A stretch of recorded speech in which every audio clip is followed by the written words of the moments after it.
Welcome to our MACo Summer Conference Solution Showcase, Power Up Your EV Strategy, Join the Future of Electric Mobility with EzVOLTz, hosted by EzVOLTz, who is one of our broad partners. I'm Kim Fry. I am the Research Coordinator for MACo, and I'd like to thank you today for our host to support this association, which they do so well. Very much pleased with that and happy to have them. So our speakers today are Laura Ebbingham-Price. She's the Director of Strategic Partnerships at EzVOLTz and a MACo past president. Thank you so much. At EzVOLTz, she leads the company's engagement with local governments and the MACo Value Point Purchasing Solution, helping counties deploy electric vehicle infrastructure that's efficient, cost-effective, and revenue-generating. Laura is a passionate advocate for innovation in government, ensuring public agencies can adopt clean energy solutions while maximizing taxpayer value. A seasoned executive with strong track record in innovation and business strategy, Sam Malhotra, did I say that right? Yes. Okay. Founded EzVOLTz to help state and local governments optimize and take control of their EV structure. He brings decades of experience in enterprise computing, digital transformation, and strategic business development with a sharp eye for emerging market trends. So that all being said, let's give them a round of applause and let them get started. Thank you.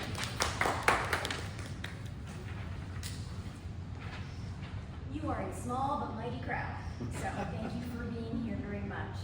And good afternoon. As Kim said, I'm Laura, and joined by our CEO, Sam Malhotra. We specialize in helping counties and municipalities take control of their EV charging ecosystems, which covers everything from choosing the right chargers to installation and finally ongoing maintenance and governance. Today's session is about how your county can own its own EV future without waiting on uncertain federal guidance. And I think that's actually what we're up against. It's a big session on the federal guidance here.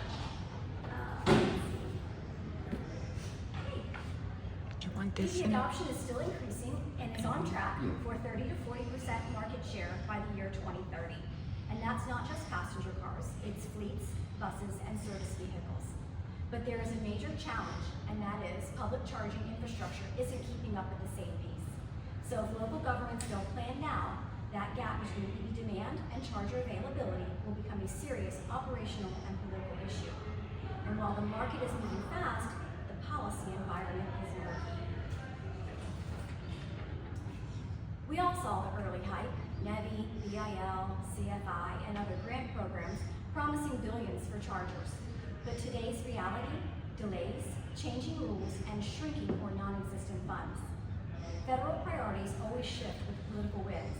Meanwhile, charger reliability and equity standards are vague or unenforced. So the bottom line is, local governments just can't afford to wait for Washington to figure it out. Okay, so I have a little quiz planned, so there's one person who's not allowed to answer. So, can anyone tell me what percentage of chargers are down at any one time? Your thoughts? Give me a guess. 1 in 2, 1 in 10, 1 in 100? I'm not going to tell you yet. 10%. 10%. Okay. So, even where chargers do exist, the experience isn't near what it should be. So the answer to my little quiz on how many are down is 1 in 4, so it's 25%. They're out of service at any given time.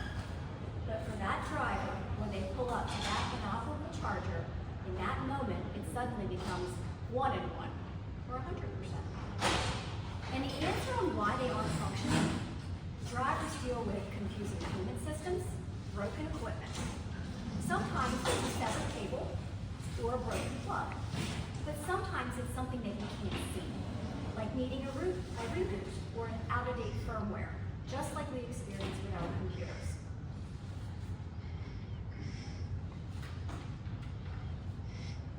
If your county doesn't own the chargers, you often won't be able to access critical data, uptime, dwell time, and energy use.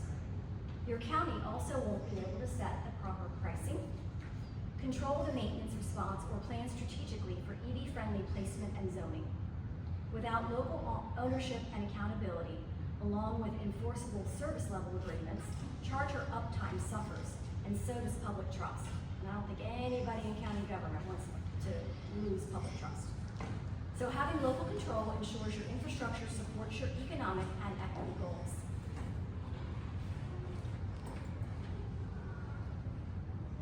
I had fun making this slide, by the way. EV chargers in motion. Does everybody like that one? Come on, it's crickets out there. Give us a little something. Okay. There were three distinct waves of EV charging that we have witnessed.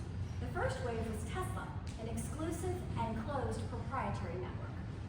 The second wave was utilities and national charge point operators, otherwise known as CPOs, such as Blink or ChargePoint, and they cherry-picked locations that they thought would have a high profit.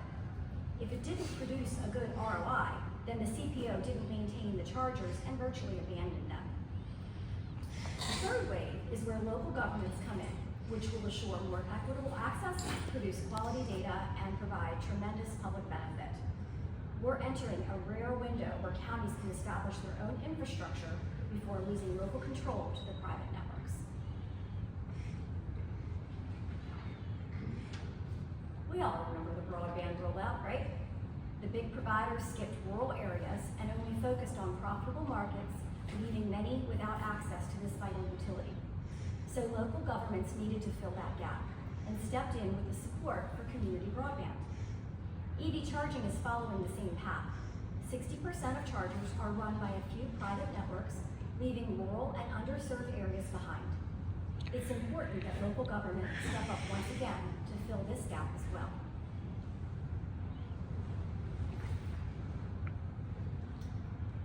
When counties control their own EV charging system, they can then access and control their data. The county can keep the revenue in the local community, assure that the chargers are functioning properly, and ensure equitable access and boost tourism and economic development, while also meeting your community's needs. EV chargers are like beacons, and once you have them installed, your county will attract visitors that would not ordinarily visit. Being strategic about where they're located will help your local businesses be more successful. And the addition of EV chargers will also capture more of the tourist market, which infuses more revenue into the local economy. With the rising public demand for EV charging infrastructure, the opportunity for jurisdictions to capture additional revenue by leveraging the charging stations has never been greater.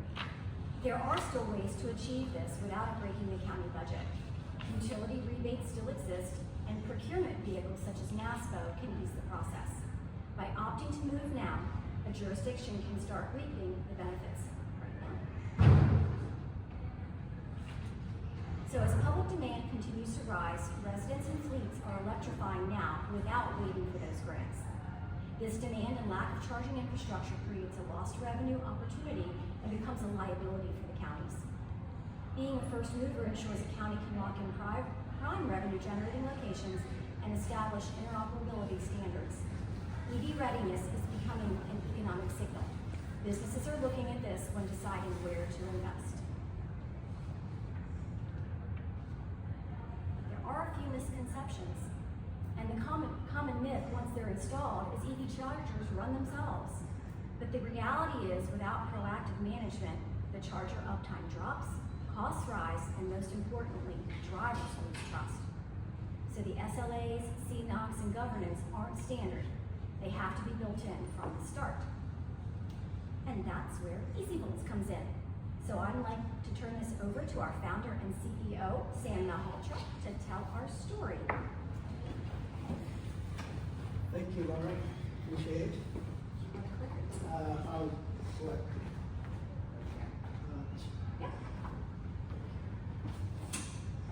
Good afternoon, everybody. My name is Sam Malhotra, and I just want to go through, who we are as a company, what we do, and what service do we provide to state and local governments. So the company now is going on 5 years, and we're a full-service managed services provider. Well, what does that mean?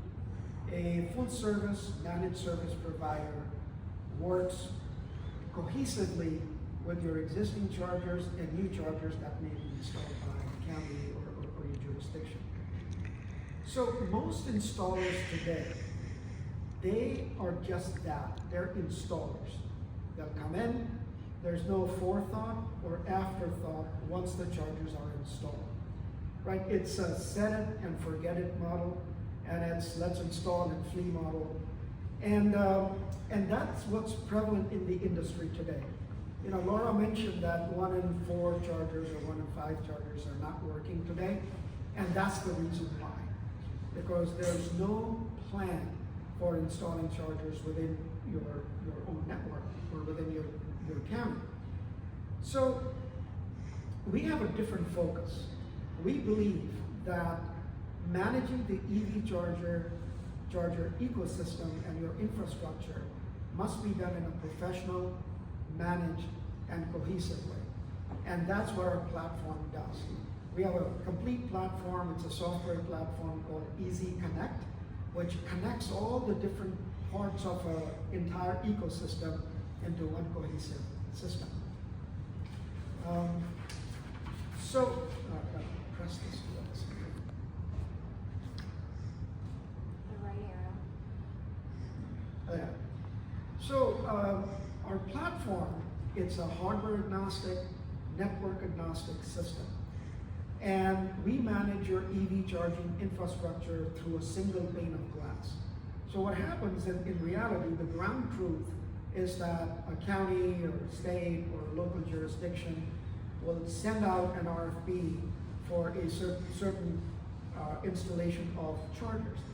So there may be a brand A that won because they were the lowest cost or best value to the county. Then another RFP is sent out and a different brand, a different charger, different model. And so all of a sudden, there's chaos. Managing multiple brands at multiple locations, it's not an easy problem to solve. So our platform does exactly that. We can bring in your legacy chargers, your new installations into one cohesive system so we can manage it through one single location and remotely. Right, so through this platform, we can see in real time who's charging, is the charger up, charger down, how many electrons pass through that charger, and at what rate. Now, there are plenty of models that I'll go through on how, there's some revenue share models that we can discuss, that I'll discuss in a couple of minutes. And management and governance is truly at the heart of what we do. Chargers can be installed by anyone. Master electricians do that all day in today's in business today. But to be able to manage and manage these is really an art. I mentioned earlier that chargers were installed with any forethought or afterthought, and I mentioned it's going to create chaos. It actually creates a nightmare for counties and or local jurisdictions trying to manage that.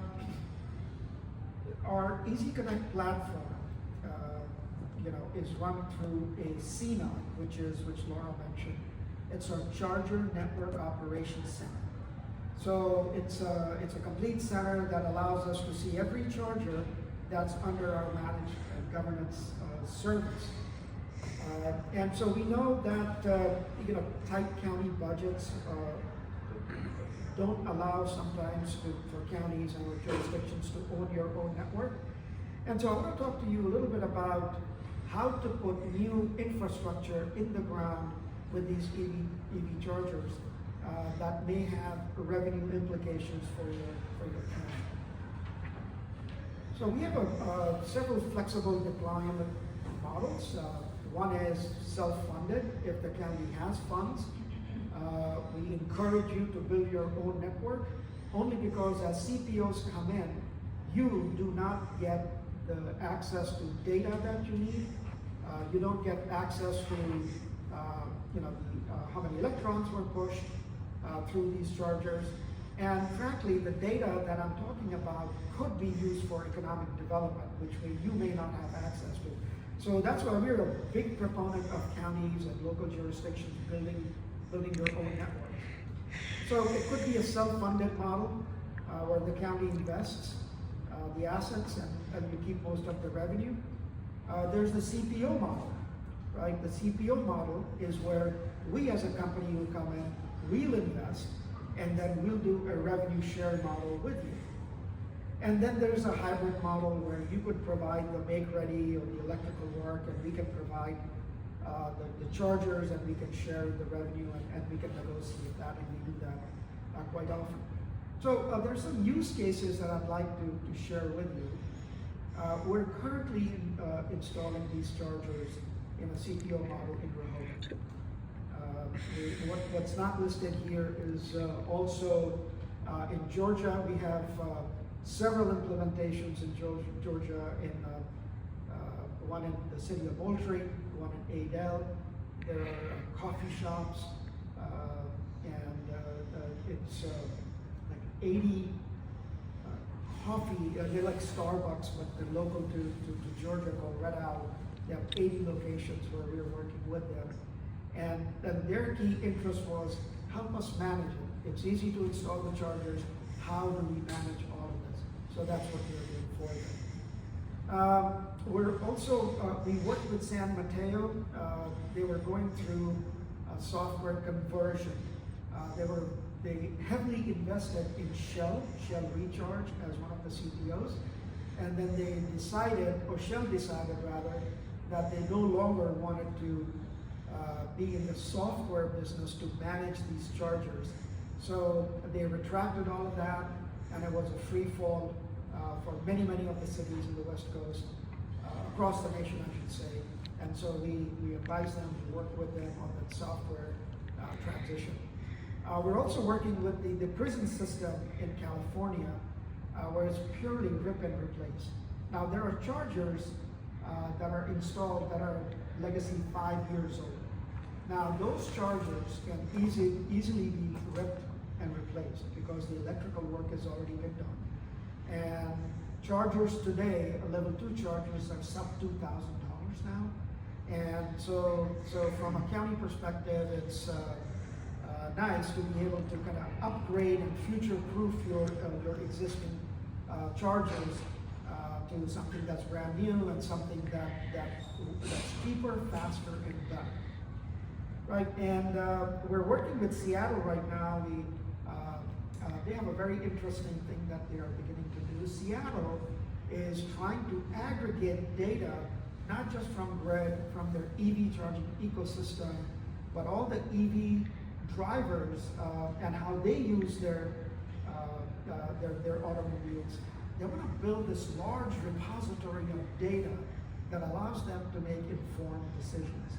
And we're working with them to inject some AI into it so that they can make some informed decisions on how to use their grid and how to use their existing ecosystems. They're also moving very heavily into converting their dump trucks and their trash trucks to electric. They're also working on bringing in their mostly light-duty trucks, I should say.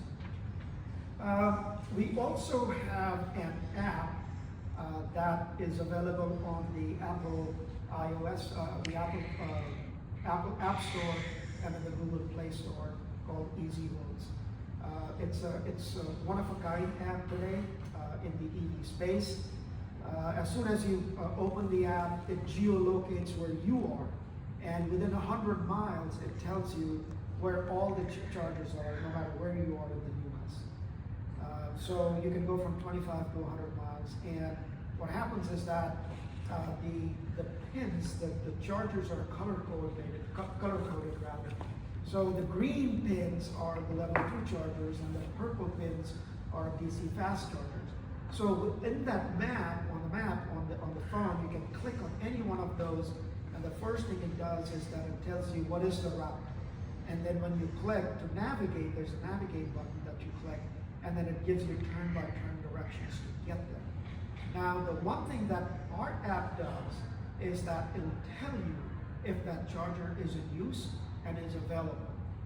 The worst thing that can happen to an EV driver, I drive an EV, and I'll tell you, is to get to a charger and thinking it's gonna be available, and if it's not available, and I'm only on 20 or 15% charge, that's a BO moment, right? I mean, it's not a good moment.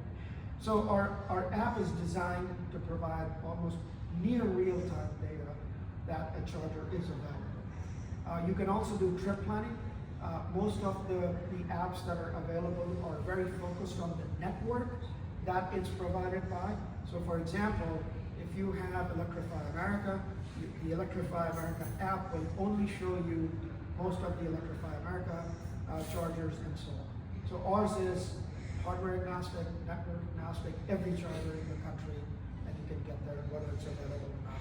Also, if you do our trip planning through the app, it'll create the entire route, and all the chargers that are on your route will be shown. And then it predicts that you have 40% of your battery when you start it. That's, and I will explain that in a minute. So it predicts that you have 40% of your battery, and then and when you get to 40% of your route, a range halo shows up, which tells you these are the chargers around you, and you may want to charge at one of these locations. Now, when we built the app, AI wasn't all that prevalent. It was a luxury, but today it's not. It's a necessity. So our next release of the app is going to have two things. Number one, it's going to have an AI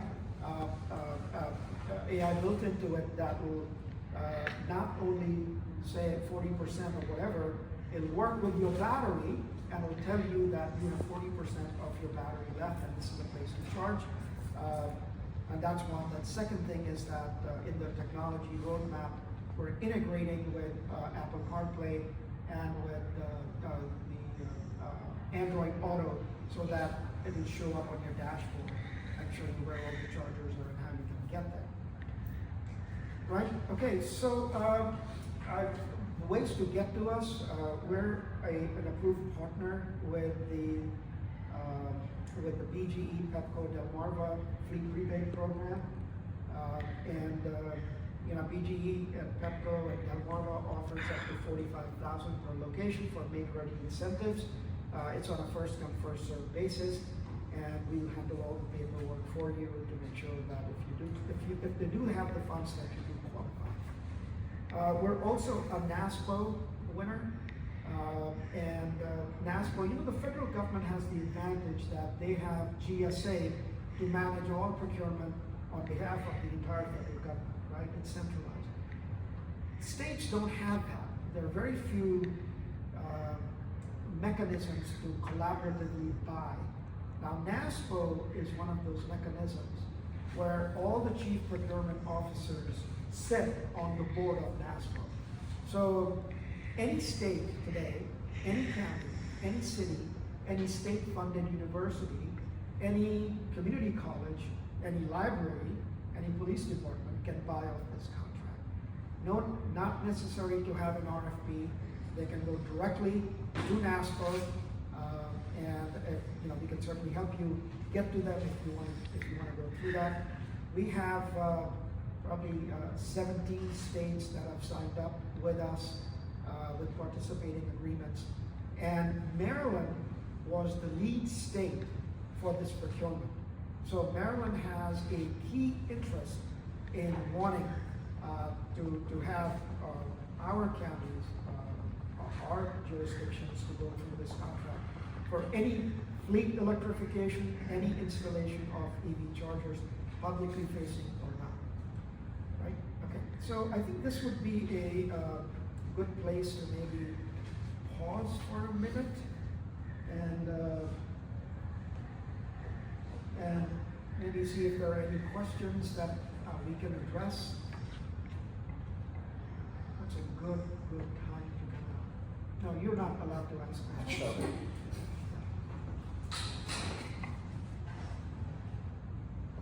I have one question. When you talk about your app, shows the availability of the charger, I assume that means someone else is using it. Does it also identify if it's out of service? Because it's one of the biggest issues we have as a county, is like the charging stations that are available for inspectors. they get there and they're out of service, they're broken. And that is a big problem, not knowing whether the charger is up or down. That's why managed services are so important. So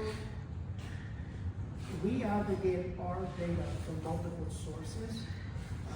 And so we know in near real time, I can't say real time, in near real time, that whether the charger is available or not.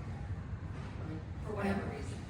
For whatever reason. For whatever it's reason. not available. That is correct. Now, if we were providing the managed services, meaning that through our CNOT, we were monitoring those chargers, we would know in almost real time that the charger is down. And we have the ability from our CNOT to text you, email you, call you as soon as that happens. And so most of the time through our platform, we can send healing algorithms to reboot the chargers. And a lot of times that fixes the problem. And if it doesn't, that's when we deploy it. A lot of times the grid goes haywire, there may be surges, and we monitor all of that. Our platform, our software does dynamic load balancing, which means that if you have a bank of 10 chargers and your transformer is rated for a certain amount of kilowatts to be processed, and if all those chargers are being used at the same time, there's a surge. Our software detects that well in advance so that it starts to drain the charger, the kilowatt rate of the dispense down so that nothing goes out of it. So it's a very, leading edge, it's very sophisticated the way it's done.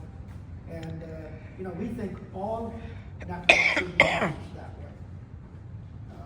And the folks that we are working with today, they're happy only because, especially in a county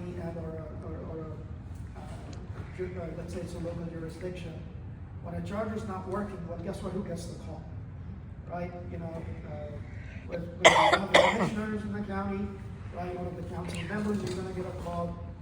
So we, in our software, we know that something is going down, and we let whether it's run by DPW or whether it's going to be run by any one of the other departments within the county, we make sure that they know that that's what's going on and that we have it.